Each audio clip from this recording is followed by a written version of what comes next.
सुबह सबसे पहले होली अष्टमी की बहुत बहुत बधाई सब लोगों को।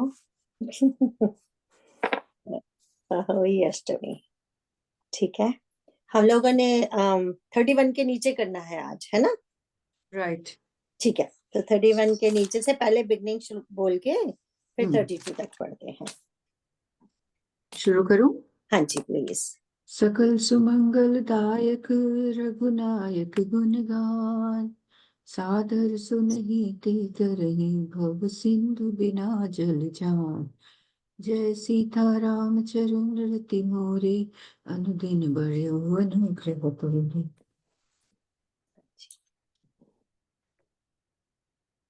सीता जी का दुख सुनकर सुख के धाम प्रभु के कमल नेत्रों में जल भर आया और वे बोले, मन वचन और शरीर से जिसे मेरी ही गति अर्थात मेरा ही आश्रय है, उसे क्या स्वप्न में भी विपत्ति हो सकती है? हनुमान जी ने कहा, हे प्रभु, विपत्ति तो वही है जब आपका भजन स्मरण ना हो। हे प्रभु, राक्षसों की बात ही कितनी है, आप शत्रु को जीतकर जानकी जी को ले आएंगे। भगवान कहने लगे, हे हनुमान सुन, तेरे समान मेरा कारी देवता मनुष्य अथवा मुनि कोई भी शरीरधारी नहीं है। मैं तेरा प्रत्युपकार बदले में उपकार तो क्या करूं, मेरा मन भी तेरे सामने नहीं हो सकता। हे पुत्र सुन, मैंने मन में खूब विचार करके देख लिया कि मैं तुझसे पूर्ण नहीं हो सकता। देवताओं के रक्षक प्रभु बार बार हनुमान जी को देख रहे हैं। नेत्रों में प्रेमाश्रुओं का जल भरा है और शरीर अत्यंत पुलकित है। प्रभु के वचन सुनकर और उनके प्रसन्न मुख तथा पुलकित अंगों को देखकर हनुमान जी हर्षित हो गए और प्रेम में विकल होकर, हे भगवान, मेरी रक्षा करो कहते हुए श्री राम जी के चरणों में गिर पड़े। अच्छा, तो हम देखते हैं। हमने देखा था कि हनुमान जी माता को मिलके आए हैं, कैसे भगवान को बता रहे हैं कि माता के ऊपर विपत्ति, अति विपत्ति विशाला, कि माँ के ऊपर तो अति विपत्ति विशाल विपत्ति है। बोले बिना ही कहे भले दीन दयाला, बोले मैं ना बोलूं तो अच्छा है, नहीं तो आपकी बदनामी होगी, क्योंकि आपकी सबसे बड़ी सेवक सबसे प्रिय इतनी विशाल विपत्ति में पड़ी है, तो लोग क्या कहेंगे? है ना? तो फिर बताते हैं कैसे उनका एक एक एक क्षण कल्प के समान बीत रहा है। तब भगवान कहते, सुनी सीता दुख प्रभु सुख आए ना, भरी आए जल राजीव नैना। तो तुलसीदास जी कहते हैं कि भगवान को माता का दुख सुनकर एकदम आंसू अश्रु बह रहे हैं। बट देन कोई ये ना समझे कि अरे रो रहे हैं ये फिर से, जैसे सती जी को वहां पे हो गया था, ऐसे कोई रोता है पत्नी के वियोग में? अगर भगवान हो तो फिर तो उसे ज्ञान है क्या हो रहा है। तो यहाँ पे फिर वो तुलसीदास जी ने इशारा कर दिया है, समझने वाले समझ जाएंगे कि सुन सीता दुख प्रभु सुख आयना। आयना का मतलब होता है घर। तो कहते हैं भगवान जो सुख के घर है, सुख की राशि है, उनको कभी दुख टच कर ही नहीं सकता। तो फिर वो दुखी क्यों होते हैं? तो फिर क्यों यहाँ अश्रु बहा रहे हैं? तो बोले कि उनको अपने लिए कोई दुख नहीं है, बट वो भक्त के दुख में दुखी होता है। वो भगवान ही क्या जो भक्त के दुख में दुखी ना हो, है ना? तो कहते हैं इसीलिए उनके आंखों में अश्रु भर आए हैं। तो अब क्योंकि ऊपर उल्हाना दिया था हनुमान जी ने कि भगवान कैसे हैं आप, माता के ऊपर इतनी विपत्ति आई हुई है।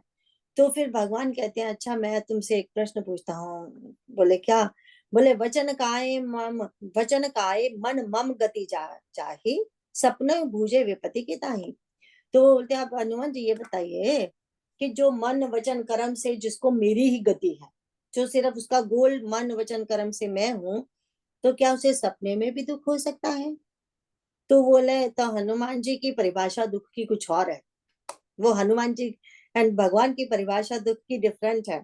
तो हनुमान जी क्या कहते हैं? हनुमान जी बोलते हैं, कह हनुमंत विपत्ति प्रभु सोई, जब तब सुमिरन भजन ना होई।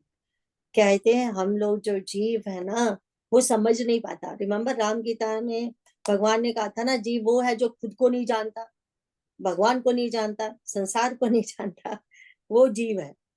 तो यहाँ पे हनुमान जी वही कह रहे हैं कि हम तो सारे देखो जीव जंतु हैं, तो हम समझ ही नहीं पाते कि सबसे बड़ी विपत्ति वहां होती है जहां पे भजन नहीं होता।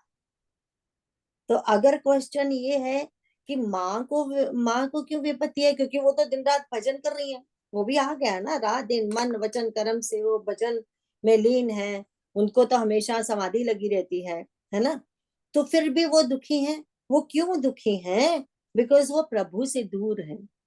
हर भक्त जो भगवान से दूर होगा वो उसको दूरी का दुख है, वियोग का दुख है, ना कि उसको और संसारिक भावों का दुख है ना। ये मतलब ये परिभाषा हमें दे दे रहे हैं। तो उनका मतलब ये है कि ऐसा नहीं है। सो अगर हम इतनी बात ये मंत्र हनुमान जी का समझ जाए हमारे लिए कि देखो, हम हमेशा हमारी एक एक दुख जाता नहीं दूसरा आ जाता है। जैसे हम सुख का वो थोड़ा सा अनुभव अभी हुआ ही है, अभी पूरी तरह उसका अनुभव भी नहीं कर पा रहे, उसी समय कुछ और चोट लग जाती है कोई और कोई ना कोई ट्रबल आ ही जाती है कहीं ना कहीं से। तो it's like never ending thing, है ना। तो वो बोलते हैं वो तब होता है जब हम अपने आप को कर्ता समझते हैं ना, तभी होता है ना ये। अपने आप को जैसे ही कर्ता समझ लिया तो हेडेक तो होगी ही।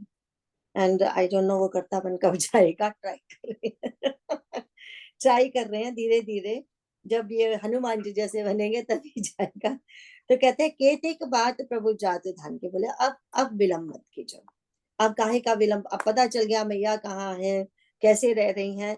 अब तो कहते हैं जल्दी से जल्दी से जल्दी दुश्मन को मारिए, रिपुओं को मारिए, राक्षसों को मारिए और मैया को वापस ले आइए, जानकी जी को वापस ले आइए, है ना। तो फिर भगवान अब देखो क्या कहते हैं। भगवान कहते हैं सुन कपितो ही समान उपकारी, बोले तेरे जैसा जो तुमने ये उपकार किया, माता को ढूंढ के लाया, उनका संदेशा लेके आए, बोले इस संसार में मतलब पूरी सृष्टि में कोई हो ही नहीं सकता। देखो रावण की लंका नगरी में जाना है, वहां पहुंच के संदेशा वापस लेके आना है, कोई नहीं कर सकता था हनुमान जी के सिवाय, है ना। तो बोले कि फिर मतलब अब मैं क्या करूं, प्रति उपकार क्या करूं तुम्हारा। एंड फिर पहली बार उन्होंने बोला कि उनको सुत भी बुलाया, सुनो सुत तो ही उरण में ना, हे पुत्र मैं कभी भी तुम्हारा ऋण नहीं चुका सकता। देखो माता पिता को अपनी संतान ही सबसे प्रिय होती है। अब अगर संतान उनके लिए कुछ करती है तो वो ये नहीं कहते आई ओ यू वन। मतलब ये तो I owe you one philosophy American philosophy है, हमारी नहीं है। क्योंकि जैसे ही हमने किसी को बोला ना आई ओ यू वन, उसका मतलब यह है कि जब तुम्हारे पे मुसीबत आओगी मैं तुम्हारी हेल्प करूंगा या करूंगी, है ना। तो हम तो ये कहते हैं कि तुम पर भगवान, बस यही प्रार्थना करते हो कि तुम पर कभी कोई कष्ट ना आए। ये भगवान जी ये कह रहे हैं, हमें सिखा रहे हैं, व्यवहार भी सिखा रहे हैं ना, कि जब भी तुम्हारे ऊपर कोई उपकार करता है, ये मत सोचो कि अरे सूनर और लेटर मैं बदला चुका दूंगा। कोई ऐसे उपकार होते हैं कि उनका बदला चुकाया ही नहीं जा सकता, और वैसा भाव मन में आना ही नहीं चाहिए, है ना। ठीक है, किसी ने उपकार किया, किसी ने कुछ किया, आपका फेवर की, तो उनका धन्यवाद करिए, बस परमात्मा से प्रार्थना करिए कि इन पर को भी कोई कष्ट ना आए, है ना। ये सिखाया जा रहा है। तो फिर कहते हैं अब पुनि पुनि कपि चितव सुत्राता लोचन नीर पुले कतिकाता। तो कहते हैं कि देवताओं के रक्षक प्रभु बार बार हनुमान जी को देख रहे हैं और आंखों में प्रेम का जल है, प्रेम अश्रु बह रहे हैं उनके, है ना। तो कहते हैं सुनो सुने प्रभु वचन विलोकी मुख गात हर्षि हनुमंत। तो भगवान हनुमान जी ने देखा कि भगवान सचमुच मुझ पर प्रसन्न है, लेकिन वो बार बार तारीफ करते जा रहे हैं, इसका तो हमने काफी बार देखा है ना। तो बेचारे हनुमान जी घबरा गए एंड कह रहे हैं रक्षा करो मेरी, रक्षा करो मेरी, रक्षा करो। तो हमने देखा है कि संत लोग हमें कैसे समझाते हैं, क्योंकि हनुमान जी को पता है कि जरा सा अभिमान, जो नारद मुनि सबसे श्रेष्ठ भक्त, जब अपनी प्रशंसा का अभिमान उनमें आ गया, तो वह शंकर जी की बात भी नहीं सुनी उन्होंने, है। तो सीधा भगवान जी के पास जाके अपनी ही तारीफ कर रहे हैं। एंड भगवान थोड़ा कह रहे हैं हाँ तुम्हारे जैसा, तुम्हारा तो नाम लेने से लोग काम को जीत लेते हैं नारद। बट लेकिन भगवान थोड़ा खिन्न थे, अरे इसको मेरे इतने प्यारे भक्त को अहंकार कैसे हो गया, है ना। तो उन्होंने क्या माया जाल फैला दिया। अब हनुमान जी को लग रहा है कि भगवान बहुत तारीफ करते जा रहे हैं, करते जा रहे हैं, कहीं मेरा भी वो हाल ना हो जाए। इसीलिए कह रहे हैं कि रक्षा करो, कि ताकि कहीं ऐसा ना हो कि मुझ में वो कहीं कहीं जो मुझे भी ना पता हो। देखो प्रहलाद जी को जब बार-बार भगवान कह रहे थे ना, पुत्र मांगो कुछ, तो प्रहलाद कह रहा है मुझे कुछ नहीं चाहिए, मुझे कुछ नहीं चाहिए। तब भगवान फिर से कहते हैं, जब थर्ड बार बोलते हैं तो भगवान को कहता है तो ठीक है, तो ऐसा करिए कि मेरे मन में कोई इच्छा ना रहे। तो प्रहलाद जी को लगा कि कहीं ऐसा ना हो कि कोई इच्छा मेरे मन में छुपी पड़ी है जो मुझे भी नहीं पता, ये भगवान को पता है जो बार बार मुझे पूछ रहे हैं। इसी तरह हनुमान जी को ये लग रहा है कि बार बार भगवान तारीफ कर रहे हैं, कहीं ऐसा ना हो कि स्नात जानबूझ के मुझे अहंकार हो जाए, कर्तापन आ जाए, लेकिन कहीं कहीं ना कहीं कुछ छुप ना जाए अहंकार कहीं, है ना, जिसको मैं भी पहचान ना पाऊं, क्योंकि वेरी फाइन लाइन होती है ना कभी कभी। तो इसीलिए भगवान से वो प्रार्थना करते हैं, मेरी रक्षा करो, मेरी रक्षा करो। राइट। अब 32 के नीचे पढ़ेंगे। प्रभु उनको बार बार उठाना चाहते हैं, परंतु प्रेम में डूबे हुए हनुमान जी को चरणों से उठना सुहाता नहीं। प्रभु का कर कमल हनुमान जी के सिर पर है। उस स्थिति का स्मरण करके शिव जी प्रेममग्न हो गए। फिर मन को सावधान करके शंकर जी अत्यंत सुंदर कथा कहने लगे। हनुमान जी को उठाकर प्रभु ने हृदय से लगाया और हाथ पकड़कर अत्यंत निकट बैठा लिया। हे हनुमान, बताओ तो, रावण के द्वारा सुरक्षित लंका और उसके बड़े बाके किले को तुमने किस तरह जलाया? हनुमान जी ने प्रभु को प्रसन्न जाना और वे अभिमान रहित वचन बोले, बंदर का बस यही बड़ा पुरुषार्थ है कि वह एक डाल से दूसरी डाल पर चला जाता है। मैंने जो समुद्र लांघकर सोने का नगर जलाया और राक्षस गणों को मारकर अशोक वन को उजाड़ डाला, यह सब तो हे श्री रघुनाथ जी आप ही का प्रताप है।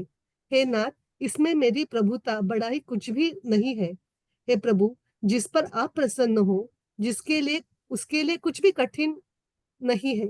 आपके प्रभाव से रुई, जो स्वयं बहुत जल्दी जल जाने वाली वस्तु है, बड़वानल को निश्चल ही जला सकती है, अर्थात असंभव भी संभव हो सकता है। तो बहुत अच्छे। तो अब फिर हनुमान जी ने बोलना शुरू किया। उन्होंने देखा कि ऐसा नहीं है कि भगवान कुछ खिन्न होकर बोल रहे हैं, कुछ ऐसा लगता है ना कि कई बार कोई तारीफ करता होता है लेकिन बॉडी लैंग्वेज कुछ और बोल रही होती है। तो हनुमान जी ने देखा कि नहीं नहीं, भगवान सचमुच प्रसन्न है। तो फिर वो कहते हैं बार बार प्रभु चाहिए उठावा, वो उनके चरणों में बैठे हैं, इतने मगन हैं, बट वो उठ ही नहीं रहे, उठना नहीं चाहते भगवान के चरणों से। उनको इतना प्यार आ रहा है, देखो कि भगवान ने कैसे मेरे जैसे को शरण में लेके रखा है, और कैसे मुझे बढ़ावा दे रहे हैं। तो कहते हैं कि प्रभु कर पंकज कपि के सीसा, सुमरी सुदशा मगन गौरी सा। तो हम देखते हैं कि शंकर भगवान जी को वो याद आ रहा है, जब वो उसे ऐसे कि भगवान कैसे अब उसके सिर पे ऐसे प्यार से ऐसे हाथ फेरते जा रहे हैं। तो जब ये कथा सुना रहे थे तो हमारे भगवान शिव को ऑलमोस्ट समाधि लग गई, क्योंकि उनको वो याद आ रहा है। देखो जिस जिस चीज का अनुभव होता है उसी की याद आती है, दिमाग बता है।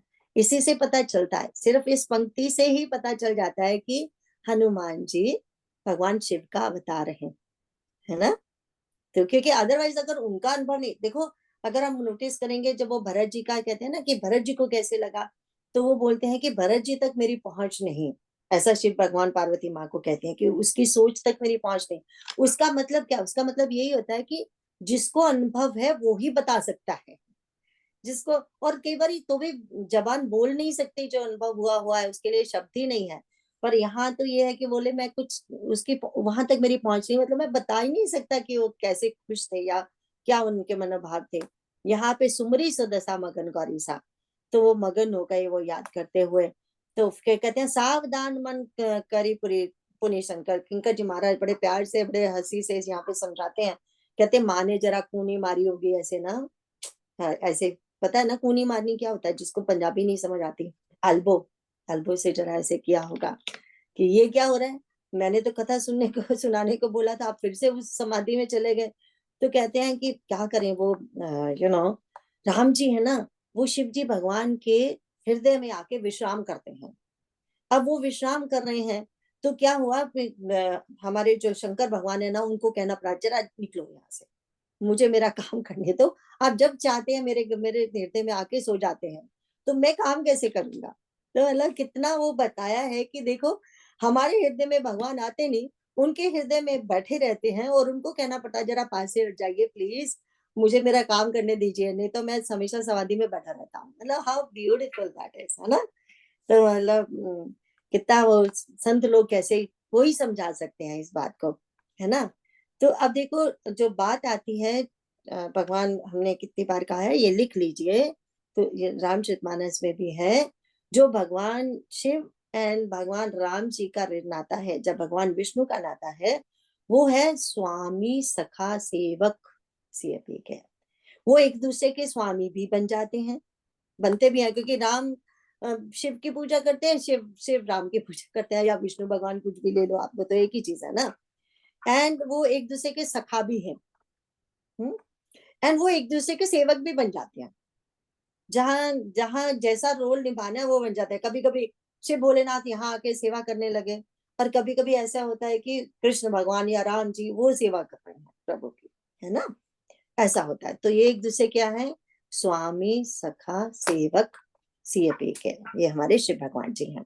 ठीक है, तब कहते हैं कि अब फिर से थोड़ा संभाला, माँ ने जरा करा होगा, तो फिर अब संभल के कि नहीं नहीं, अब मुझे ध्यान से कथा पूरी करनी है, समा, है ना? क्योंकि ये सबको पवित्र करने वाली है ये कथा, है ना? तो सुन रहा है ना? कुछ बीच में आवाज आई थी तो मेरा अच्छा, हाँ। तो उसके बाद कहते हैं कि अब कपि उठाई प्रभु हृदय लगावा। अब भगवान जी ने फिर से उसको जबरदस्ती उठाया, जैसे उठ नहीं रहे थे ना, फिर उठा के अपने हृदय से लगा लिया, तो अपने फिर पास बिठा लिया, और फिर पूछा, बताओ, कहो कपि रावण पालित लंका। बताओ, रावण ने लंका को कैसे पाल के रखा है, मतलब कैसे संभाला हुआ है, कैसे राज्य करता है रावण।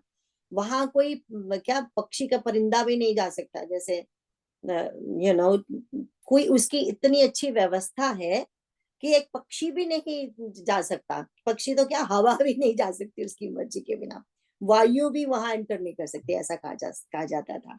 तो कहते हैं कि अब बोलते हैं, तुम बताओ उन्होंने कैसे, कहते कही विधि देहु दुर्गति बंका, मतलब किले की कैसे सुरक्षा रखी हुई है उसने। तो फिर भगवान प्रभु प्रसन्न जाना हनुमाना, बोला वचन विगत अभिमाना। अभिमान को त्याग कर, वो अभिमान तो उनमें है ही नहीं, तो बट लेकिन फिर भी कहने का मतलब उनको लग रहा है कि मुझे कर्तापन को साइड पे रखे, है ही नहीं उनमें कर्तापन। तो वो कहते हैं शाखा मृग के बड़ी मनसाई, कहते हैं शाखा मृग है हम। शाखा मृग पहले भी आया था ना शब्द, शाखा मृग मतलब होता है पशु, है ना? तो कहते हैं हम तो कौन से पशु हैं? हम पशु हैं जिनकी एक्सपर्टीज है एक डाली से दूसरी डाली पर कूदना बड़े अच्छे से। बंदरों में वो सबसे बड़ी विशेषता बानरों की वो होती है। हमें ऐसे देखा, हम देखते हैं ना कभी डाली से एक डाली से दूसरी से कैसे ऐसे लटक के इधर से उधर उछल रहे हैं, हमें लगता है अब भी टूटेगी डाली पर उनको एक्सपर्ट्स होते हैं उसमें। तो कहते हैं हम तो इसी में एक्सपर्ट है, और तो हमें कुछ आता नहीं है। पर कहते नाधि सिंधु हाटक पुरजारा, निश्चर गण विधि विपन हो जा रहा। जहां हमने कहा था ना कैसे उल्टा सीधा कर दिया उन्होंने, उन्होंने बोला मैंने जो समुद्र लांग कर सोने की लंका को जला दिया, मतलब सीधा गया और लंका जला दी। एंड फिर कहते हैं राक्षस गण को मारकर अशोक वन उजाड़ दिया। देखो यहाँ ना तो माता सीता का पता बताया है कि माँ को सीता को मिला, ना ये बताया कि कितने विघ्न आए, फिर वहां पहुंचा, फिर हम मुझे उसने बोला विभीषण जी ने कहाँ पे माता, वो कुछ नहीं, सीधा बोले, क्या बोले? लंका जला दी मैंने। पर यह तो ऐसा तो नहीं हुआ था ना, ये तो सब गलत सलत बोल रहे हैं ना। तो भगवान हंसने लगे कि ये क्या हो रहा है, गलत सलत क्यों बताया जा रहा है? तो वो कहते हैं सो सब तब प्रताप रघुराई, नाथ न कुछ मोरी पविताई। तो हमने देखा था ना क्यों हुआ था ये। तो उन्होंने कहा था ना ताम, क्यों उन्होंने बोला था ना कि जब उसने कहा था सपने बानर लंका जारी, तो उसी ने मैं देख लिया था कि आपका संकल्प है लंका को जलना पड़ेगा अब। तो वो जो लंका, तभी कहा कि जाते ही मैंने लंका जला दी, मतलब कि मेरा तो घुसना वहां पे ये था कि लंका का जलना, क्योंकि आपका तीर चला है ना। रिमेम्बर कैसे चल रहे हैं ये? भगवान का तीर है, जैसे भगवान का राम जी का तीर चलता है, वाण जाता है, ऐसे जैसे कर रघुपति कर वाना, भगवान के हाथ का वाण जैसे चलता है, तो ये अग्निवान छोड़ा गया था। भगवान ने इसको कैसे हम कहते हैं ना कि मंत्रित करके, अभिमंत्रित करके बोला जाता है ना, अस्त्र को अभिमंत्रित करके छोड़ा जाता है। इस तरह ऑलमोस्ट लाइक बोले आपने तो मुझे अभिमंत्रित करके अग्निवान करके छोड़ दिया था, मैंने तो कुछ किया नहीं, मेरी पूंछ को आग लगाई गई, मैं तो बचाता फिर रहा था, है ना। तो इसलिए कहते लंका को जला दिया, राक्षसों की पिटाई की और अशोक वन को जाड़ दिया। तो फिर बोला जाता है कि तो उन्होंने भविष्य का नाम क्यों नहीं लिया, या भविष्य ये क्यों नहीं बताया, भविष्य जी ने माता को बताया, मतलब यहाँ पे अच्छा नहीं, वो ये बताते हैं यहाँ पे, उन्होंने कहा ना ता कहूँ प्रभु कुछ अगम नहीं, बोले कि जिस पर आप प्रसन्न होते हैं वो ही कठिन से कठिन काम भी कर सकता है। अब देखो वो हम ये जो अपना पढ़ते हैं, है ना, गीता में हम वो ध्यानम में, जो गीता ध्यानम है उसमें वो ये वाला जो श्लोक का आता है ना, करते करते ध्यान आया, पहले से नहीं रखा था। तो ये जो रिमेम्बर भीष्म द्रोण तटा जयद्रथ जला गंधार नीलोत्पला वाला, उसमें बताया ना कि कितनी भयंकर नदी थी जिसमें बड़े बड़े मगरमच्छ थे। तो उन्होंने बताया कि ये जो ये सब कौन है, नाम दे दे के कि वो वाला मगरमच्छ है, वो वाला भंवर है पानी में, वो वाला ये है, वो वाला ये है। इतना भयंकर नदी है, इतना भयंकर जल है, इतने भयंकर जलचर हैं उसमें, एंड जगह जगह पे वो है, भंवर है ना, जहां भंवर होता है वहां तो नाव भी नहीं चल सकती ना।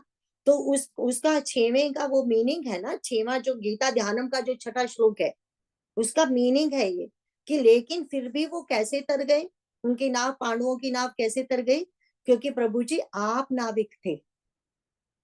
ताकि उसकी कभी हिंदी पढ़ना आप ध्यान से, ठीक है, जो छो ये आपका homework right after this, Gita Dhyanam छठे की हिंदी पढ़ना, तो ठीक है। तो वो अब देखो कैसे वो तर गए, तो हनुमान जी का भी मतलब वही है कि जिस पर आप अनुकूल होते हैं ना वो ही तर सकता है, वो ही कठिन से कठिन कार्य कर सकता है। तभी कहा कि एक छोटी सी रुई, अगर हम जोत जलाते हैं तो रुई अपने आप खत्म हो जाती है ना, वो बोली छोटी सी रुई पूरे कितने बड़े जंगल को तबाह करके रख सकती है अगर आप चाहे तो, है ना, छोटी सी तीली जला देगी।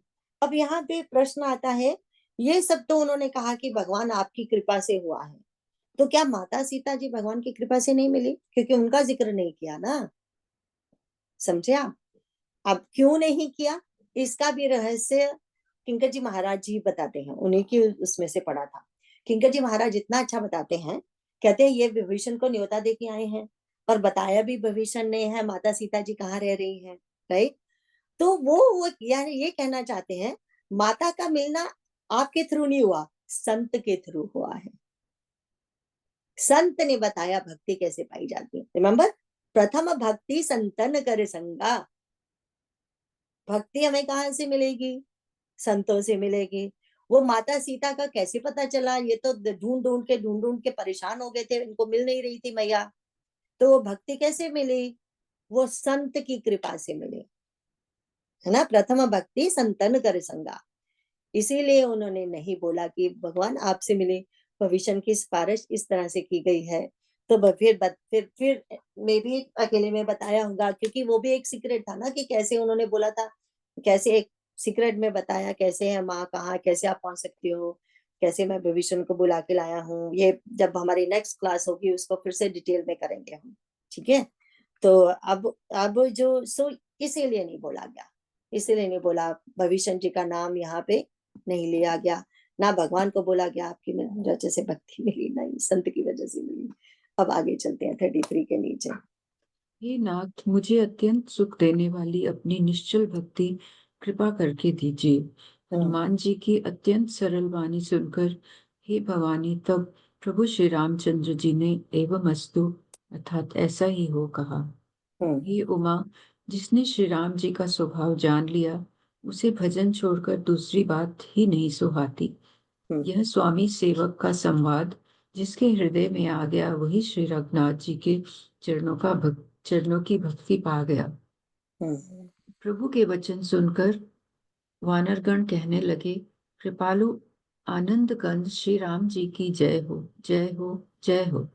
तब श्री रघुनाथ जी ने कपिराज सुग्रीव जी को बुलाया और कहा, चलने की तैयारी करो, अब विलंब किस कारण किया जाए, वानरों को तुरंत आज्ञा दो, भगवान जी की यह लीला रावण वध की तैयारी देखकर बहुत से फूल बरसाकर और हर्षित होकर देवता आकाश से अपने अपने लोक को चले। वानरराज सुग्रीव ने शीघ्र ही वानरों को बुलाया। सेनापतियों के समूह आ गए। वानर भालुओं के झुंड अनेक रंगों के हैं और उनमें अतुलनीय बल है। तो अब हम देखते हैं अब, क्योंकि भगवान ने कहा था ना, पुत्र मैं तो हमेशा तुम्हारा ऋणी रहूंगा, मैं कुछ नहीं दे सकता तुम्हें। अब हनुमान जी को लगा कि ऐसे कैसे, मेरे प्रभु जी को मैं खुद ही मांग लेता हूँ, है ना, ताकि मेरे प्रभु ऋणी ना हो मेरे से। वो भक्त नहीं चाहता कि प्रभु उसके ऋणी हो, है ना। तो बोले नहीं नहीं, मैं खुद ही मांग लूंगा आपसे। तो क्या मांगा? बोले, नाथ भक्ति अति सुखदायिनी। सबसे बड़ा सुख किस में है? भक्ति में है। तो आप देहु कृपा करे अन्न पायनी, तो आप वही दीजिए। अन्न पायनी होता है, अन्न पायनी का मतलब होता है अमर भक्ति या अमृत भक्ति। तो अभी हम बोलेंगे कि अभी अभी तो आपने कहा कि भक्ति तो मुझे संत से मिली है। अरे संत से भी तो भगवान की कृपा से ही मिलती है ना। कितना कोइंसिडेंट था, हमने कहा था ना कि भविष्य जी उधर जागे हैं, उधर हनुमान जी उधर से गुजर रहे हैं। तो लेकिन जिंदगी इत्तेफाक नहीं होती। ये जो सारा मिनट सेकंड, मतलब अब देखो कोई एक्सीडेंट होना होता है, इसे फ्रैक्शन ऑफ सेकंड में एक्सीडेंट हो जाता है, राइट। तो क्या भगवान का मैथ से ऊपर कोई जा नहीं सकता? वो भगवान का मैथ है, हमारा मैथ नहीं है। हम तो कहेंगे कि नहीं नहीं, एक हमारी कोई भी, अगर घड़ियां भी सारी लें, ऐसा कहा जाता है ना, सारी घड़ियां जो चल रही हैं लें, तो घड़ियों के टाइम में भी डिफरेंट हो जाता है, फ्रैक्शन ऑफ सेकंड का कई बार डिफरेंट हो जाता है ना। तो लेकिन ये भगवान के टाइम में नहीं हो सकता। तो वो उन दोनों का एट दैट टाइम मिलना, इधर से हनुमान जी उधर से गुजर रहे हैं, उधर से, चलो ये तो गुजर रहे हैं, घर देखा, अरे ये तो घर किसका है, लेकिन उसी समय भविष्य जी का राम राम कहते उठना, ये कोई कोइंसिडेंट नहीं था, ये भगवान की कृपा से हुआ था, है ना। तो इसीलिए जो भक्ति है वो संत कृपा या भगवत कृपा से मिलती है। बट अब मोहि बा बरो सनुमंता, बिनु हरि कृपा मिले नहीं संता। वो हरि कृपा से ही मिलते हैं, है ना। तो यहाँ दोनों की बात आ गई, संत भी हमें भगवान से मिलाते हैं और भगवान हमें संत से मिलाते हैं, है ना। दोनों तरह से हो गया। हमने कहा ना कि एक कोई होते थे बहुत बड़े महात्मा, तो भगवान दर्शन के लिए आ गए, तुम बोलते हैं मांगो, क्या मांगते हो? बोले आप क्या मुझे दोगे, मेरे गुरु रोज आपको बांटते फिरते हैं। ये होता है संत, अपने गुरु पर विश्वास, संत की कृपा, है ना। तो बोले, अब कहते हैं, सुनी प्रभु परम सरल कपि वाणी, एवं अस्तु तब कहो भवानी। भगवान ने कहा तथास्तु, है ना। तो अब कहते हैं कि तो ऐसा बोला जाता है, संत ऐसे कहते हैं जो हमने अपने यज्ञ दान तप इतनी तपस्या करके भी भक्ति पा लेते हैं ना, वो भी आ जाती है शास्त्र पढ़ पढ़ के निष्ठा से, वो सब। बट लेकिन बोलते हैं वो कई बार उसमें कर्तापन का अभिमान हो जाता है ना। इसीलिए कर्म योगी, इसीलिए मैया जी हमारे क्या कहा करते थे, भक्ति मिश्रित कर्म योग। नहीं तो कहीं कर्म योग करते करते भी थोड़ा सा अहंकार कहीं ना कहीं आ सकता है। तो कहते हैं, उमा, भगवान बोल रहे हैं शिव, उमा राम स्वभाव जी जाना, ताही भजन तजी भावना आना। तो कहते हैं जो भगवान का स्वभाव, अब भगवान का स्वभाव यहाँ हम कहेंगे हनुमान जी ने तो इतनी मेहनत की, तो भगवान ने तो भक्ति देनी ही थी, ऐसा नहीं है। हनुमान जी खुद कह चुके हैं, मैंने कुछ नहीं किया भगवान, मैं तो निमित्त मात्र था, आप करते गए और मैं चुपचाप करता गया, मतलब आप कराते गए, सॉरी, आप कराते गए तो मैं चुपचाप नियमित बन के करता गया, है ना। वो तो हमने देख लिया, वो कहते हैं मैंने तो हाथ बैठ सब कुछ मेरा तो बांधा पड़ा था, मैं तो चुपचाप चल रहा था, मैंने कुछ नहीं किया। राइट, इसीलिए कहा था ना, मैंने नहीं किया, मैंने लंका नहीं जलाई, है ना, आपके संकल्प ने जलाई है, वायु ने जलाई है, मैया के वियोग ने जलाई है, रावण के पाप ने जलाई है, इसीलिए बोला था ना उन्होंने। तो हनुमान जी, भगवान शिव का यही कहना है कि हमारे प्रभु पता कैसे सेवक हैं, आई मीन सॉरी स्वामी हैं, जो सेवक के सेवक बनते हैं, ऐसे स्वामी है हमारे प्रभु, है ना। इसीलिए, और आगे भी देखेंगे क्यों ऐसे बार बार बोला जाता है भगवान का स्वभाव कैसा है। तो बोले सुनिए प्रभु वचन कही कपि वृंदा। जैसे भगवान ने तथास्तु बोला है, तो सारे के सारे सुनी प्रभु वचन कही कपि वृंदा, जय जय जय कृपा सिकंदा। सारी बानर जाति बहुत प्रसन्न होगी कि हमारे हनुमान जी को कितना बड़ा वरदान मिला, है ना। सारी खुश हैं। तो कौन वो कह रहे हैं, जय जय जय कृपाल सुखकंदा। हमने कहा था ना, कंद का हमेशा मतलब होता है बादल। कौन से बादल? जो वर्षा से भरे पड़े हैं, एकदम काले बादल। अभी बरसात हुई की हुई, है ना। तो वो तो कैसे बादल हैं? भगवान जी स्वयं कैसे बादल हैं? सुख के बादल, सुख की वर्षा करने वाले, है ना। तो कहते हैं तब रघुपति का पति बुलावा।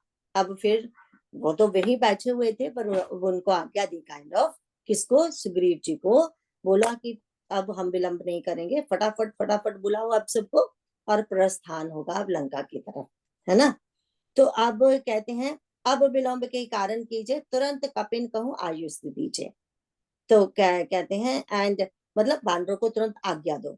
अब कौतुक देखी सुमन बहु वर्षी, नभते भवन चले सराशी। ये देख के अरे भगवान अब लीला करने वाले हैं, शुरू हो गए। तो फूल बरसाने लगे देवता लोग। यहाँ पे तुलसीदास जी तो जब भी देवता लोग फूल बरसाते हैं ना, तुलसीदास जी तो चिढ़ जाते हैं। बोले जब माँ की सुद्धि ली तब फूल नहीं बरसे, जब माँ उनका हनुमान जी का मिलन हुआ फूल नहीं बरसे, जब आके सुनाया गया प्रभु को, प्रभु जी ने इतना बड़ा वरदान हनुमान जी को दे दिया, है ना, भक्ति अन्न पाए नहीं भक्ति दे दी, तब फूल नहीं बरसाए। अब भगवान कह रहे हैं ना, चलो प्रस्थान करते हैं, तब फूल बरसाएंगे। फाइनली फाइनली भगवान जी हमारा काम करने के लिए निकले, है ना। ये स्वार्थ है। कहने का मतलब हम लोग कब वाह करते हैं दूसरे की? जब हमारा काम हो, करे कोई दूसरों का काम किया हो, कितना अच्छा काम किया हो, हम वाह नहीं करेंगे।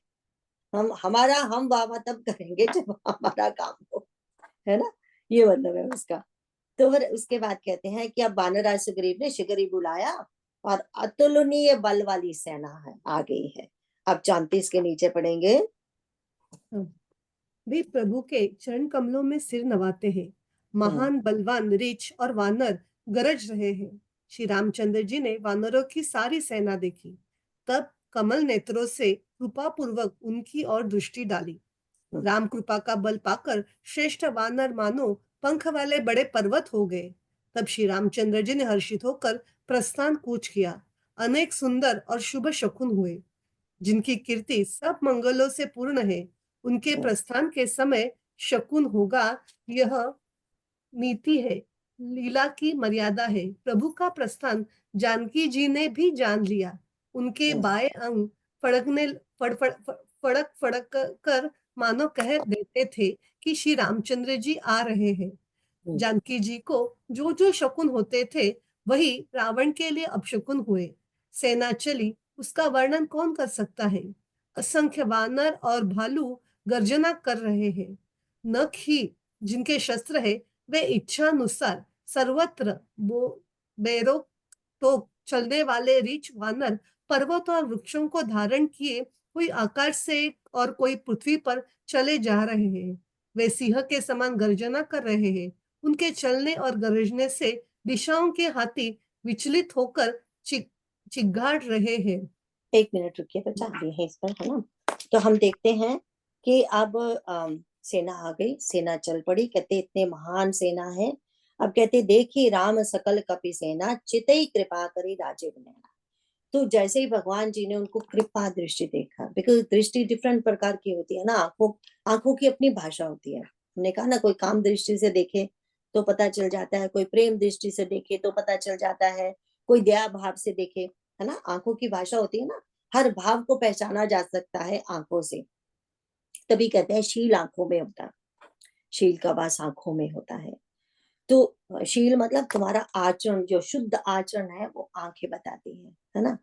तो यहाँ क्या किया प्रभु ने कैसे देखा? कृपा दृष्टि से।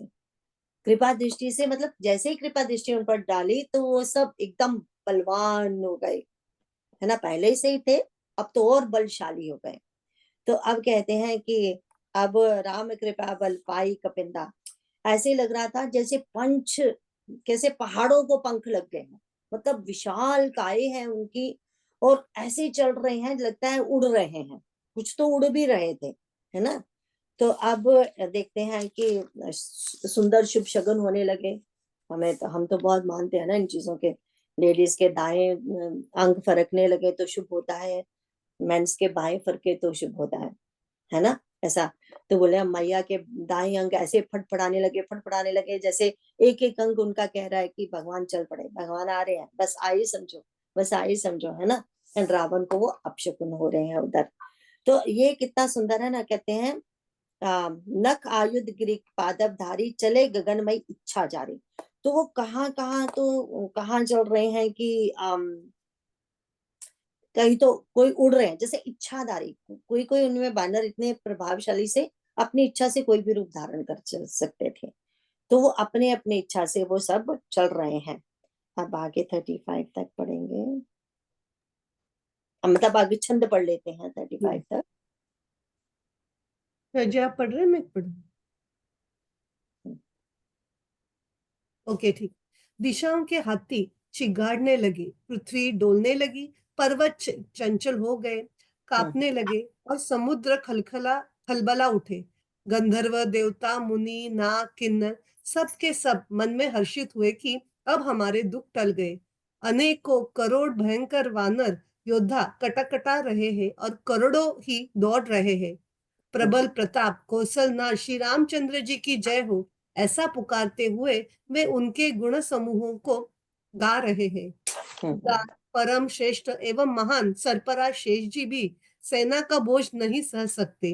वे बार बार मोहित हो रहे हैं, घबरा जाते हैं और पुनः पुनः कच्छप की कठोर पीठ को दांतों से पकड़ते हैं। ऐसा करते अर्थात बार बार दांतों को गड़ाकर कच्छप की पीठ पर लकीर खींच रहे हैं। वे कैसे शोभा दे रहे हैं, मानो श्री रामचंद्र जी की सुंदर प्रस्थान यात्रा को परम सुहावनी जानकर उसकी अचल पवित्र कथा को सरपराज शेष जी कच्छप की पीठ पर लिख रहे हो। इस प्रकार कृपा निधान श्री रामचंद्र जी समुद्र तट पर जा उतरे। उनको अनेकों रीछ वानर वीर जहां तहां फल खाने लगे। तो हम देखते हैं कि सब चल रहे हैं, इतने करोड़ों करोड़ों बानर चल रहे हैं तो धरती तो डोलेगी। अब हमने कहा था, हमने देखा था, अब सुना था, इंडिया में ना देखा था, आप लोगों ने भी सुना होगा, क्योंकि रिमेम्बर वो सेना कैसे चलती है, left right left right left right, है ना। तो वो एंड देन वो ऐसा बोला जाता है कि जब ब्रिज कोई आए तो सेना सीधी ऐसे लेफ्ट राइट करके नहीं चल सकती, नहीं तो बड़े से बड़ा ब्रिज भी टूट सकता है, क्योंकि वो वाइब्रेशन ऐसी होगी, सबकी चाल एक साथ होगी, तो उसका वेट डिफरेंट हो जाता है फिर। तो फिर बड़े से बड़ा ब्रिज भी उसके वेट से फिर टूट सकता है। तो अब ये देखो, ये चल रहे हैं तो वो इतना इतना वो हैवी हो रहा है कि वो जो शेष नाग वो पूरे ब्रह्मांड को अपने सिर पर धरते हैं, वो भी डोल हो रहे हैं, उनको ऐसा प्रतीत हो रहा है कि वो भार को सह नहीं पा रहे हैं। तो ऐसे ऐसे उनका नीचे होता जाता है ना। अब शेष नाग है तो ऐसे फंड नीचे होते हैं, नीचे। और शेष नाग का आधार कौन है? कच्छप, है ना। रिमेम्बर उसमें भी ये आया था ना समुद्र मंथन में, कि भगवान कच्छप जी जो है उन्होंने पकड़ के ऐसे आधार हैं वो, तब उसके ऊपर हमारे ये शेषनाग जी होते हैं तो बैठ सकते हैं। उनके लिए भी तो कोई आधार चाहिए ना। तो जब ऐसे करते हैं तो वो पकड़ने की कोशिश करते हैं किसी चीज को, कि मतलब वो बाहर नहीं सह पा रहे ना। तो कच्छप की तो वो पीठ बड़ी हार्ड होती है ना, तो उनके दांत ऐसे रगड़े जा रहे हैं ऐसे, है ना। तो वो बोल रहे हैं कि कितना कैसे पिक्चरस्ली हम कर सकते हैं। तो वो बोल रहे हैं कि देखो, मतलब ऐसा लग रहा है कि कोई कहानी लिखी जा रही है ना, उनकी पीठ पे भगवान के प्रस्थान की सुंदर कथा लिखी जा रही है। अब आगे कहते हैं कि अब सारे समुद्र के किनारे उतर गए और रीछ ये सब बानर ये सब फल खाने लगे। अब देखो भगवान की सेना भी निराली है। जब भी कोई सेना युद्ध करने के लिए निकलती है तो उनके साथ सारे राशन पानी वाले भी होते हैं। कितना बड़ा घोड़ों के ऊपर लाद के राशन पानी भी तो ले जाना पड़ेगा ना, एंड टेंट ले जाने पड़ेंगे रहने के लिए, सोने के लिए। एंड फिर वो खाने बनाने वाले भी, रसोइये भी चाहिए। भगवान को किसी की भी आवश्यकता नहीं है। दो उनके बानर तो कहीं भी सो जाएंगे, भालू बानर, है ना, वो कुछ भी खा पी लेंगे, फल फल ही चाहिए ना उनको तो पेड़ों के, वो भी कच्चे हो तो कच्चे भी खा लेंगे, पक्के हो तो पक्के भी खा लेंगे, कैसे भी वो खा लेंगे, है ना। एंड फिर और उनको देखो कि उनको शस्त्रों अस्त्रों की भी जरूरत नहीं है, उनके दांत, उनके नेल, वो ही उनके शस्त्र अस्त्र है। तो ये है भगवान की सेना, तभी तो कहते हैं ना, कौतुक कौतुक भरी सेना है इनकी।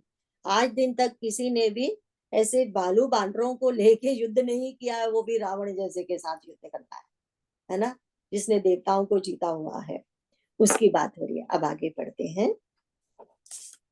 वहां लंका में जब से हनुमान जी लंका को जलाकर गए, तब से राक्षस भयभीत रहने लगे। अपने अपने घरों में सब विचार करते हैं कि अब राक्षस कुल की रक्षा अर्थात रक्षा का उपाय कोई नहीं है। जिसके दूत का बल वर्णन नहीं किया जा सकता, उसके स्वयं नगर में आने पर कौन भलाई है, अर्थात हम लोगों की बड़ी बुरी दशा होगी। दूतियों से नगर निवासियों के वचन सुनकर मंदोदरी बहुत ही व्याकुल हो गई। वह एकांत में हाथ जोड़कर पति रावण के चरणों लगी और नीति रस में बगी हुई वाणी बोली, हे प्रियतम, श्री हरि से विरोध छोड़ दीजिए। मेरे कहने को अत्यंत ही हितकर जानकर हृदय में धारण कीजिए। जिनके दूत की करने का विचार करते ही अर्थात स्मरण आते ही राक्षसों की स्त्रियों की गर्भ गिर जाते हैं, हे प्यारे स्वामी, यदि भला चाहते हो तो अपने मंत्री को बुलाकर उसके साथ उनकी स्त्री को भेज दीजिए। सीता अपने आपके कुल रूपी कमलों के वन को दुख देने वाली जाड़े की रात्रि के समान आई है। ये नाथ सुनिए, सीता को दिए बिना शंभु और ब्रह्मा किए भी आपका भला नहीं हो सकता। श्री राम जी के बाण सर्पों के समूह के समान हैं और राक्षसों के समूह मेंढक के समान। जब तक वे इन्हें ग्रस नहीं लेते अर्थात निगल नहीं लेते, तब तक हट छोड़कर उपाय कर लीजिए। तो हम देखते हैं कि आ गई है सेना इधर समुद्र तट के किनारे। उधर देख रहे हैं कि लंका में जब से हनुमान जी निकले गए हैं लंका से, तो सारे राक्षस अंदर बहुत भयभीत हो चुके हैं, क्योंकि हनुमान जी ने क्या किया था, सबका मनोबल नष्ट कर दिया, और सबका सबका रावण के ऊपर जो विश्वास था ना सबका, कि रावण के रहते हमें कोई टच नहीं कर सकता, उस विश्वास को खत्म कर दिया। रावण के रहते हुए, मेघनाथ के रहते हुए, कुंभकर्ण के रहते हुए तुम्हारी लंका जला दी गई। किसके भरोसे पे बैठे हो तुम लोग मूर्खो, इतना पाप तुम भी कर रहे हो रावण के साथ साथ, किसके भरोसे पे, है ना। तो फिर आप कहते हैं कि अब जब से ऐसा हुआ था, देखो रावण के डर के मारे तो कोई बोलता नहीं था, बट मंदोदरी, क्योंकि हर एक जो रानी, जो मेन महारानी होती थी, उसकी भी अपनी एक अंडर कवर फोर्स होती थी। अंडर कवर जो किसको मुखिया कहते, जिसको हम वो कहते हैं ना, जासूस, वो अंडर कवर पुलिस हो गई ना उनकी डिपार्टमेंट। तो देखो क्योंकि महारानियां भी, वो भी उनका भी एक कर्तव्य हो जाता था ना, राज्य को अंदर अंदर संभालना। एंड बहुत सारी बातें ऐसी हैं जो आदमी लोगों के मुंह से नहीं निकाली जा सकती। आदमी तो कभी, वो भी रावण के यहाँ रहने वाले आदमी अपने मुंह से तो नहीं कहेंगे कि मैं भयभीत हूँ है ना। बट औरतें जो हैं वो एक दूसरे को सब कुछ शेयर कर लेती है ना। अब औरतें जो है अंदर अंदर कह रही हैं, दे कैन फील द भय in their husbands face, in their bodies long, right. तो फिर वो औरतों से ही पता चला कि कैसे सारे के सारे लोग अंदर ही अंदर बहुत भयभीत हो गए हैं। ये देखो मंदोदरी ने पता किया, राइट। रावण के सामने तो कोई बोल नहीं पा रहा है। अब नगर वासियों की बात सुनकर मंदोदरी बहुत व्याकुल हो गई, और उसने अकेले में अपने पति से बोला, कंत करश हरि सन परिहरियो। बोली कि हे कंत, कंत बोलते हैं, पति को बोल रही है कि जरा मेरी ध्यान से बात सुनिए प्लीज, गुस्सा मत करना, शांति से प्यार से। तो क्या बात सुननी है। बोले कि देखो, समझो तो जासु दूत कहीं करने, जैसा वो जो दूत ने ऐसी, राम का दूत ऐसी करनी करके गया है कि एक तो लंका जल गई, वो तो आपने देखा ही है। दूसरा, जितने भी औरतें गर्भवती थी सबके गर्भ गिर गए हैं। इतना भयभीत कर दिया है उस एक बानर ने सारे लंका वासियों को, राइट। तो फिर कहती हैं तासु नारी ने से सचिव बुलाई, कहती आप उसकी पत्नी को ले आए हैं। ये तो हनुमान जी ने कहा था ना कि उसकी पत्नी को तुम चुरा के लाए हो, जिससे तो काल भी डरता है। तो फिर यहाँ पे हम देखते हैं कि उन्होंने कहा कि देखो तुम ऐसे करो, तुम्हें जाने की जरूरत नहीं है। ये कौन कह रहा है? ये मंदोदरी रावण को कह रही है कि तुम्हें अभिमान है ना, तुम अपने शान में तुम्हें फर्क पड़ेगा कि खुद लौटाने के उसकी वाइफ, ये करने की जरूरत नहीं है। तुम बैठे रहो, अपना जो अच्छे मंत्री हैं तुम्हारे, उसमें माल्यावंत जी हो सकते हैं या विभीषण जी हो सकते हैं, उनमें से किसी एक के साथ भी इस सीता को वापस भेज दो। देखो ऐसा कहा जाता है वाल्मीकि रामायण में, तो माता सीता जी ने सारी औरतों के सामने, जब वो आया था ना माता के, सब औरतों को लेके माता को धमकाने, तो उसने सीता माता ने तब कहा था कि मेरा अपना पतिव्रत का इतना तेज है कि मैं तुम्हें भस्म कर सकती हूँ with in A second. But बोली जो मेरा हरण हुआ है उसका कारण ही यही है, जरूर विधाता ने उसका कारण ये लिखा है कि तुम्हारा और तुम्हारे कुल का नाश होगा। That is the only, now this is the final straw था ना, इसी वजह से तो मरा ना वो, फिर सारे सबको साथ में मरा दिया। तो बोल उसका मतलब ये है, अब मंदोदरी इनडायरेक्टली ये तो नहीं कह रही ना उसको कि अरे मूर्ख पोते को ऐसे जला देगी, तुमने बहुत सारी औरतें चुराई हैं, बहुत सारी शादियां की हैं, बट ऐसी औरत, सती औरत कभी नहीं देखी तुमने, ये ऐसे तुम्हें खत्म कर देगी। ऐसा नहीं, सीधा सीधा नहीं बोल रही, लेकिन प्यार से समझा रही है कि देखो तुम तुम समझ रहे हो कि तुम इसे चुरा के जबरदस्ती ले आए, पर तुम ये समझ नहीं पा रहे हो ये तो एक विधाता की लीला है ना, अदरवाइज तुमसे युद्ध कैसे होता। तो ये कहने का मतलब उनका ये है कि ये तुम्हारे चुराने से नहीं आई है, ये अपनी मर्जी से आई है, और तुम्हें काल रात्रि है, तुमको खाने के लिए आई है। नॉट ओनली यू, तुम्हारे सारे के सारे परिवार को खाने के लिए आई है, नगरवासियों को खाने। तभी कहते हैं ना कि ये काल रात्रि है जो नंदन, कहते हैं ना चंड मुंड चामुंडा है ये मुंडों का खेल खेलेगी, मुंडों से खेल खेलेगी अब, है ना। जैसे कहते हैं ना चामुंडा क्या कर रही थी, सबको मार मूर के, वो जो उनके सिर धड़ गिर रहे थे, ऐसे जैसे कोई फुटबॉल से खेलता है ऐसे खेलती थी उनके सिरों से माँ चामुंडा, है ना, जब राक्षसों को मारती है। तो वो यही कह रही है कि ये करने आई है यहाँ पे, है ना, जिसको तुम मामूली औरत समझते हो। तो लेकिन इनडायरेक्टली समझा रही है ना। तो कहती है, देखो कह रही है तब कुल कमल विपन दिखताई, कि तुम्हारे कुल रूपी पूरे कुल का नाश करते की ये ना, सर्दियों की ठंडी रात बन के आई है। शीतल, सीता का मतलब एक शीतलता भी होता है ना, बोले ये शीतलता के रूप में तुम्हें जलाने आई है ना, फ्रीज कर देगी तो सबको। अब उसके बाद कहते हैं राम बाण ही गण सरिस, कि राम जी के जो वाण हैं वो सर्पों के समान है, और तुम जो इतने बलशाली बने फिरते हो, और सब तुम्हारे जो बैठे अंदर सब बलशाली हैं, वो मेंढकों के समान है। अब सांप क्या करते हैं, मेंढकों को ढूंढ ढूंढ के खाते हैं, ऐसा नहीं है कि जो सामने आया उसको खाया, क्योंकि उनमें बिल में जा जाके उनके बिल में ही तो रहते हैं ना सांप। चूहों ने, किसी ने भी बिल बना दी, उसी में जाके घुस के रहते हैं। जब पक्षियों के अंडे खाने होते हैं तो उनमें, उनके बिल में जा जाके खाते हैं, राइट, ऐसे ही खाते हैं ना। तो बोलती है कि ये जो सांप है ना, जो उनके बाण है वो सांप है, ढूंढ ढूंढ के तुम्हारे घर में आके मारेंगे तुम्हें, तुम्हारे सारे कुल का नाश कर देंगे। तो फिर वो कहती है कि कहती है हट छोड़ दो, जिद छोड़ दो, मान जाओ मेरी बात। बट हम देखेंगे मंदोदरी से उसको सचमुच प्रेम था, मंदोदरी के सिवा कोई और ऐसे बोल नहीं सकता था। कैसे माल्या, अभी हम देखेंगे माल्यावंत को कैसे फटकारा, विभीषण को लात मार के निकाल दिया, मंदोदरी से वो सचमुच प्रेम करता था। आगे बढ़ते हैं। मूर्ख और जगत प्रसिद्ध अभिमानी रावण कानों से उसकी वाणी सुनकर खूब हंसा और बोला, सियों का स्वभाव सचमुच ही बहुत बड़ा, बहुत डरपोक होता है, मंगल में भी भय करती है वो। तुम्हारा मन हृदय बहुत ही कच्चा कमजोर है। यदि वानरों की सेना आवेगी तो बेचारे राक्षस उसे खाकर अपनी जीवन निर्वाह करेंगे। लोकपाल भी जिसके डर से कांपते हैं, उसकी स्त्री डरती हो, यह बड़ी हंसने की बात है।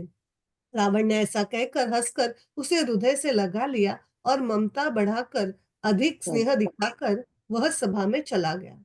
मंदोदरी हृदय में चिंता करने लगी कि पति पर विधाता प्रतिकूल हो गए। जो ही वह सभा में जाकर बैठा, उसने ऐसी खबर पाई कि शत्रु की सारी सेना समुद्र के उस पार आ गई है। उसने मंत्रियों से पूछा कि उचित सलाह कहिए, अब क्या करना चाहिए। तब वे सब हंसे और बोले कि चुप किए रहिए। इसमें सलाह की कौन सी बात है। अपने अपने देवताओं और राक्षसों को जीत लिया, तब तो कुछ श्रम ही नहीं हुआ, फिर मनुष्य और वानर किस गिनती में है। मंत्री, वैद्य और गुरु, ये तीन यदि अप्रसन्नता के भय या लाभ की आशा से हित की बात न कहकर प्रिय बोलते हैं, ठकुर सुहाती कहने लगते हैं, तो क्रमशः राज्य, शरीर और धर्म, इन तीन का शीघ्र ही नाश हो जाता है। यहाँ पे शब्द आया है ममता, कि रावण के मन में मंदोदरी के प्रति ममता है। यूजली हम ममता शब्द यूज करते हैं बच्चों के साथ, पर ममता का शब्द का मतलब जस्ट बच्चों के साथ नहीं होता। ममता को हमने समझा है ना, नाना जी ने कितने अच्छे से बताया है। ममता में 3 चीजें होती हैं। एक तो होता है स्नेह, नॉट लव, आसक्ति जिसको हम बोलते हैं अटैचमेंट। एक ममता में होता है मोह, जो मतलब जानते हुए भी कि ये रिश्ता परमानेंट नहीं है, फिर भी हम उसको पकड़े रहते हैं, है ना, कि सूनर और लेटर सबने छोड़ना ही है ना एक दूसरे को। तो तीसरा उसमें होता है ममता में अभिमान होता है, मैं और मेरे का। तो ये जो रावण है ममता पूर्वक उसको गले से लगाता है, एंड फिर उसको कहता है देखो इतना डर रही है तुम भूल रही हो कि मैं कौन हूँ। मेरे से सब थर थर कांपते हैं और तुम्हें क्यों चिंता हो रही है ना। तो फिर कहते हैं कि अरे इतना क्यों डरती हो। बोले वानर सेना आवेगी तो हमारे लिए तो भंडारा है, भंडारा। इससे अच्छा भंडारा हो ही नहीं सकता। इतना सारा खाने को सामान आ रहा है हमारा, जैसे भगवान भगवान कर रहे हैं हमारे लिए भंडारा, है ना। तो भालू आएंगे, बानर आएंगे, तो हम मजे से फीस्ट करेंगे उनकी। तो अब उसके कहते हैं क्यों डर रही हो तुम। फिर कहते हैं वो बाय द टाइम वो तो बेचारी समझ गई कि ये बुद्धि भ्रष्ट हो गई है। कहते हैं ना कि जब हमारा नाश किसी का होना होता है तो भगवान क्या करते हैं, उसकी बुद्धि भ्रष्ट कर देते हैं। तो अब हम कहते हैं, अब देखते हैं कि अब वो फिर इससे विदा लेके अब सभा में चला गया। अब सभा में मीटिंग हुई कि अरे वो तो सेना तो उस पार आ गई है, अभी है उस पार, अभी तो समुद्र के उस पार है, इधर नहीं पहुंचे बट आ चुकी है अब, है ना, इतने पास में आ गई है। तो अब तो उसने रावण तो एक फॉर्मेलिटी करता है ना, वो जस्ट दिखाना चाहता है कि मंत्रियों के सलाह से काम होता है यहाँ पे सब। तो सबको पूछता है क्या करें फिर हम, कुछ सलाह दो। तो सारे मंत्री उससे डरते हैं ना, तो उसकी बस तारीफ ही करना जानते हैं। उसको पता है कि रावण को तारीफ अच्छी लगती है। तो वो बोलते हैं इसमें क्या सलाह करने वाली बात, आपने तो इतने बड़े बड़े देवताओं को हरा दिया, तब तो आपको थकावट नहीं हुई। ये बानरों की बात आपके मुंह से सज नहीं रहा, ये तो हम उनको ऐसे खा जाएंगे, है ना। तो वो बोलता है कि तभी वह आगे इतना सुंदर जो ये दोहा है 37, उसमें लिखा है सचिव वैद गुरु तीन जो प्रिय बोले भया। तो वो कहते हैं कि अगर ये जो देखो, एक राजा के 7 अंग होते हैं, एक राज्य के 7 अंग लिख लीजिए। राज्य के 7 अंग क्या है, वो है एक तो है राजा, ठीक है, एंड उसके बाद है राजा के बाद है उसका मंत्री, ठीक है। फिर उसका होता है राजा होता है, मंत्री होता है, किला होता है उसका, उसका कोष होता है, उसकी सेना होती है, और कौन कौन है भूल रही हूँ मैं। सेना के पहले क्या बताए थे कृष्ण? कोष, कोष मतलब पैसा होना चाहिए ना। किला होता है, पैसा होता है, और हाँ, एक तो देखो, एक राजा हुआ, मंत्री हुआ, उसके सुहृद हुए, एंड कोष होता है। देश, देश मतलब किस देश का राजा है, कोई किस लैंड का, कि अमेरिका का राजा है कि भारत का राजा है, सो वो देश का आ गया नाम बीच में। एंड 6 किला जो हमने बोला था ना, एंड 7वां था सेना, सेना होती है। ये 7 अंग होते हैं एक राज्य के, ठीक है ना। हो गए 7 पूरे। तो इन 7 अंगों में जो सबसे इंपॉर्टेंट अंग माना गया है वो है मंत्री। कि जो मंत्री होते हैं ना, वो सबसे ज्यादा क्या, एक तो इंटेलिजेंट होने चाहिए, दूसरा उनमें सबसे जो बड़ा गुण होना चाहिए वो है लॉयल्टी का। अब जितनी देर तक मंत्री लॉयल रहेंगे एक राजा के, तो अगर एक राजा आज हार भी गया है ना, तो मंत्री उनके साथ चले जाएंगे, सूनर और लेटर वो राजा अपने राज्य को पालेगा, कि mantri will do everything and anything for that raja, है ना। इसीलिए ये जरूरी है। तो अब क्या है, उसके मंत्री क्या कर रहे हैं, उसको बोलते हैं चमचागिरी, ठकुर सुहाती कहते हैं ना उसे। तो चमचागिरी कर रहे हैं कि रावण को तो अगर हमने कुछ भी बोला तो हमें हमारी ही पिटाई होने वाली है, तो यही बोलना चाहिए यहाँ पे। एंड दूसरा जो उसके बाद बोला वैद्य, नेचुरली अगर डॉक्टर डरता मारा सलाह अच्छी नहीं देगा तो क्या होगा। इसीलिए एक जगह पे किंकर जी महाराज बोलते हैं, हंसते हैं कि इमेजिन करो जैसे लक्ष्मण मूर्छा हुई, वैद्य को बुलाया गया, तो वैद्य ने कहा वो हिमालय में जाके द्रोणगिरी पे बूटी लानी पड़ेगी। इमेजिन करो अगर मेघनाथ के साथ ऐसा होता है, उसको बूटी लाने के लिए रावण पहले तो वैद्य को वैसे ही मार देगा कि अब तुम्हें याद आई उस बूटी के पहले क्यों नहीं लाके रखी हुई यहाँ पे। कैसा डॉक्टर है तू। बोल रहा है वहां से बूटी लेके आओ, पहले कहाँ था तू, है ना। तो जो डॉक्टर है ना वो भी डरता मारा कुछ बताता नहीं सही सही, क्या है उसके पास फार्मेसी में क्या नहीं है वो भी नहीं बताता सही से। तो अब जो तीसरा जो आता है गुरु, नेचुरली अगर गुरु भी अच्छी सलाह नहीं देगा तो फिर गलत ही होगा, विनाश ही होगा, है ना। तो या फिर गुरु गलत सलाह देने वाला हो तो भी विनाश है। जैसे हमने राक्षसों के शुक्राचार्य जी बोले जाते हैं ना गुरु, तो शुक्राचार्य जी हमेशा गलत सलत ही सलाह देते हैं। तो अपनी तरफ से तो वो अच्छी सलाह देने की कोशिश करते हैं, अच्छी भी देते हैं, ऐसी बात नहीं, बट वो राक्षसों को बताते ही नहीं कि गोल तुम्हारा ऐश्वर्य नहीं भगवान होने चाहिए। वो गलत गोल से उनको आगे लेके जाते हैं, इसीलिए विनाश होता है ना हमेशा राक्षसों का।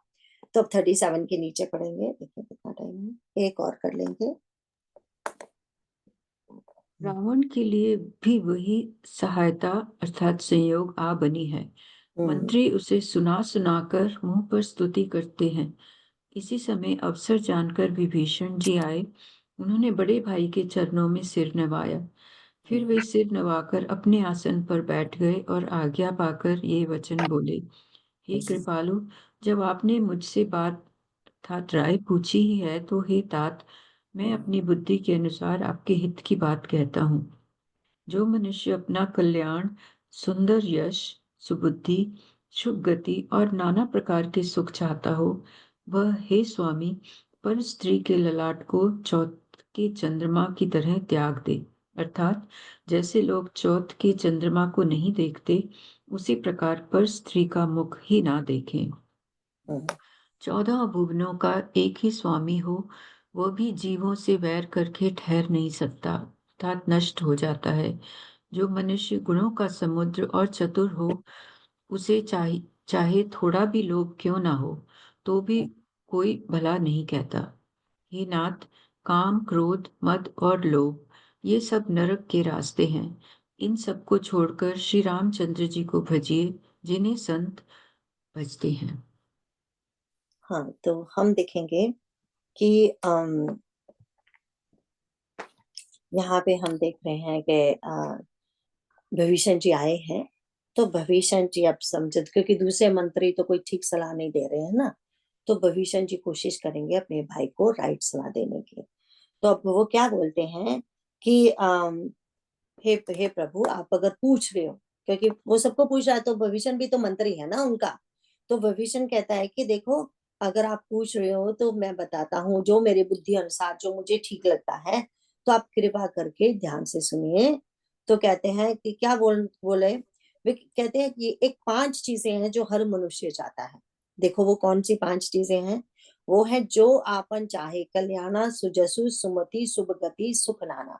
मतलब उसमें 5 चीजें कौन कौन सी हैं, कि अगर मनुष्य अपना कल्याण चाहता है, मनुष्य अपना सुंदर यश चाहता है, मनुष्य सुबुद्धि चाहता है, शुभ गति चाहता है, नाना प्रकार के सुख चाहता है, तो उसे क्या करना चाहिए, क्या नहीं करना चाहिए। ऐसे थोड़ी फ्री में थोड़ी मिल जाती है कि तुम चोरी चपाटे करो और तुम यश चाहो, कैसे मिलेगा, है ना। तुम सारे बुरे से बुरे काम करोगे तो शुभ गति कहाँ से होगी, कल्याण कहाँ से होगा। इसीलिए तो वो जो हमारे अर्जुन है वो भगवान से ही कहते हैं ना, मुझे वो बताइए जिससे मेरा कल्याण हो, जो मेरे लिए श्रेयस्कर हो। प्रियकर नहीं मांगा था उन्होंने, दुर्योधन तो हमेशा प्रियकर के पीछे भागता रहा, राइट। तो जो सबसे पहली बात है कि अगर हम अपना कल्याण चाहते हैं, सुंदर यश चाहते हैं, सुबुद्धि चाहते हैं, शुभ गति और नाना प्रकार के सुख चाहते हैं, तो क्या करना चाहिए? सबसे पहले एक आदमी को सलाह दे रहा है ना वो रावण जैसे को, तो बोले सबसे पहले तो पर स्त्री का मुख का माथा भी नहीं देखना चाहिए। पूरी बात तो अलग, इतना सा माथा भी अगर दिख गया वो भी गलत है, मतलब देखना ही नहीं चाहिए उसकी तरफ। चौथ का चंद्रमा बताया, क्योंकि कैसा हमारे शास्त्रों में कहा जाता है ना, चौथ का चंद्रमा नहीं देखना चाहिए, वो कलंककारी होता है, तुम्हें कलंक लगेगा, ये वो। उसकी कहानी में मैं ज्यादा नहीं पढ़ूंगी, ना ही मुझे ज्यादा पता है, और किस दिन चौथ का चंद्रमा आया उस दिन भी नहीं पता चलता। अब हम उसके बारे में ज्यादा नहीं पढ़ेंगे, तो नहीं तो फिर हम रोज सोचेंगे आज कौन सा चंद्रमा है। अब इतने सालों से रह रहे हैं, हमने पता ही नहीं कौन सा चंद्रमा देखा हमने, कौन सा नहीं देखा। तो वो उनका कहने का मतलब यही है कि पर स्त्री का मुख कभी देखना नहीं चाहिए, है ना। तो बोले 14 भवन एक स्वामी हो, चाहे कहते 14 भवन, 14 भवन मतलब ऐसे 14 लोग मेन बताए जाते हैं इस सृष्टि में। एटलीस्ट जो वन सृष्टि है, रिमेम्बर हम कहते हैं ना कितने सारी सृष्टियां हैं, एक सृष्टि में 14 लोग होते हैं। वो कहते हैं 14 लोगों का भी अगर कोई स्वामी है, वह भी जीवों से बैर करके ठहर नहीं सकता। मतलब क्यों किसी से वैर करना, किसी को दुख देना, सूनर और लेटर पतन होगा ही अगर बुरे काम कोई करेगा। प्यार करने का यहाँ मतलब ये है, ये नहीं कह रहा ना कि तुम इतने दुष्ट मत बनो, दुष्ट तुमने इतने बुरे काम करे, ये नहीं कह रहा है ना। तो वो कहते हैं, तो कहता है जो मनुष्य गुणों का समुद्र और चतुर हो, उसे चाहे थोड़ा सा भी लोभ क्यों ना हो तो भी भला नहीं रहता, कहता। अब देखो, क्योंकि दो रिमेम्बर मिनट हमने में। बार बार कहा है ना, लोभ को अपार मानसिक रोग, जो काम क्रोध लोभ जो नीचे है मानसिक रोग, राइट। जो जब रामचरितमानस में हम पढ़ेंगे तो काम को बोला है, काम है, क्रोध है, लोभ को अपार बोला है। देखो काम जब बूढ़े हो जाओ, किस ऐसी एज में आते हैं तो काम का भी काम नहीं चलता, है ना। तो अब फिर उसके बाद होता है क्रोध। क्रोध भी कोई भी आदमी पूरी उम्र 24 आवर्स क्रोध में तो नहीं रह सकता ना, उसका भी टाइमिंग होता है। लेकिन लोभ का कोई टाइम नहीं होता, मरते दम तक मृत्यु शैया पर भी बैठा मनुष्य लोभ करता रहता है, इसीलिए लोभ को अपार बोला गया है। इसीलिए जो लोभ है वो कहते हैं छोटा से छोटा लोभ अगर आ जाए मन में तो पाप शुरू हो जाते हैं, ठीक है। इसीलिए लोभ से तो हमेशा सावधान रहना है, किसी भी चीज का हमें लोभ नहीं होना चाहिए। तो काम क्रोध लोभ का तो अभी अभी तो हमने किया है 16 चैप्टर में। इसीलिए इसके ऊपर ज्यादा नहीं बोलेंगे। तो हमें पता है ये नरक के पंथ हैं, सीधे सीधे नरक की तरफ ले जाते हैं। तो हमने तब कल ही तो किया है, ये तो हमने देखा था कि मोक्ष के 4 द्वार होते हैं, है ना। एंड काम, ये तो उसमें हमने देखा था, उसमें था शम विचार संतोष एंड साधु संगम। एंड नरक के ये 3 हैं, काम क्रोध एंड लोभ।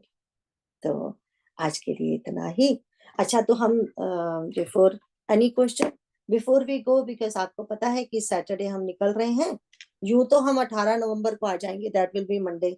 पर मुझे नहीं लगता 19 को क्लास, हमारी 19 को तो नहीं, थर्सडे को क्लास होती है ना हमारी, तो हमारी क्लास 21 को होगी, ठीक है। 21 के बाद फिर 28